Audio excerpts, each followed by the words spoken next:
ធំមានភ្នំសនតុង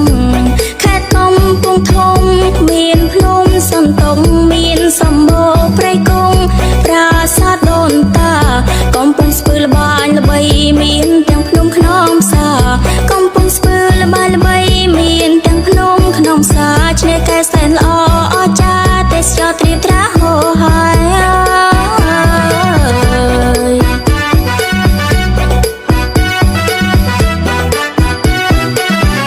បៃលិនត្បូងល្អ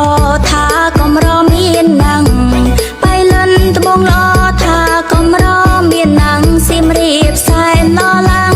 មានប្រាសាទអង្គរកំពតដួងច័ន្ទមានភ្នំបូកគោសែនល្អ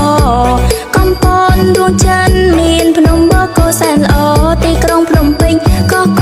ទាំងដីបវរកម្ពុជា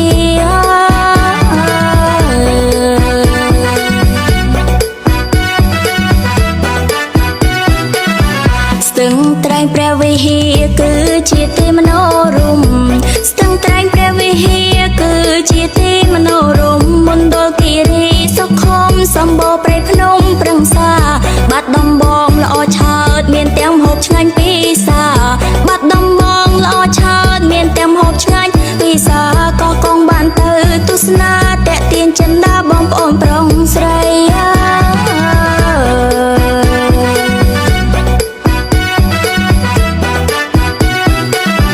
ក្រចេញសម្បូរផ្សោតថាជាប់មាត់ស្ទឹងត្រែងក្រចេញសម្បូរផ្សោតថាជាប់មាត់ស្ទឹងត្រែងឧត្តរមានជ័យព្រៃវែងសំរងសែនល្អ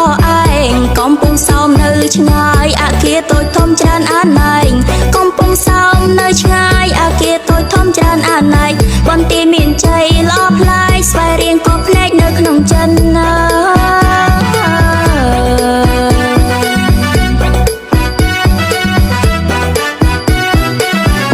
កំពុងឆ្នាំងភ្នំកងរៃត្បូងខ្មុំល្បីរឿងទាវទុំកំពុងឆ្នាំងភ្នំកងរៃត្បូងខ្មុំល្បីរឿងទាវទុំខេត្តកណ្ដាលជាទីប្រជុំវប្បធម៌ថ្លៃថ្លាតាកែវល្អស្រង់មានភ្នំជីសូផងណាតាកែវល្អស្រង់មានភ្នំជីសូផងណារតនគិរីមានបញ្ញាសាសពីដូនតាមកយូរហើយ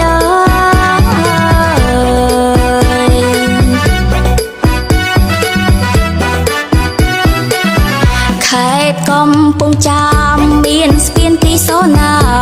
ខេត្តកំពង់ចាមមានស្ពានគីសូណាគិរីរំសែនអស្ចារ្យទេសចរហោហើយពោធិ៍សាត់ល្បាញល្បីប្រវត្តិទាំងដីជាតិខ្មែរពោធិ៍សាត់ល្បាញល្បីប្រវត្តិទាំងដីជាតិខ្មែរលោកតាឃ្លាំងមឿងពូកែយើងត្រូវតែដឹង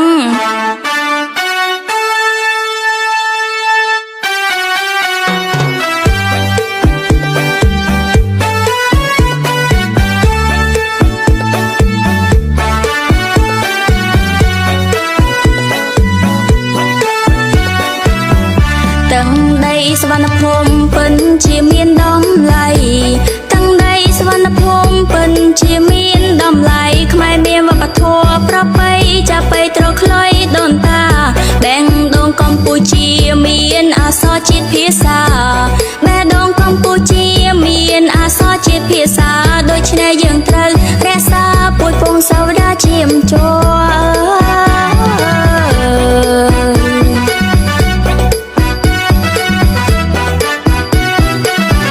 សម្បត្តិធនធានខ្មែរមានហូរហែ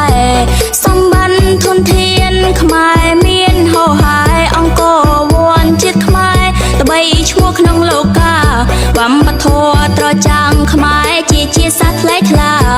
វប្បធម៌ត្រច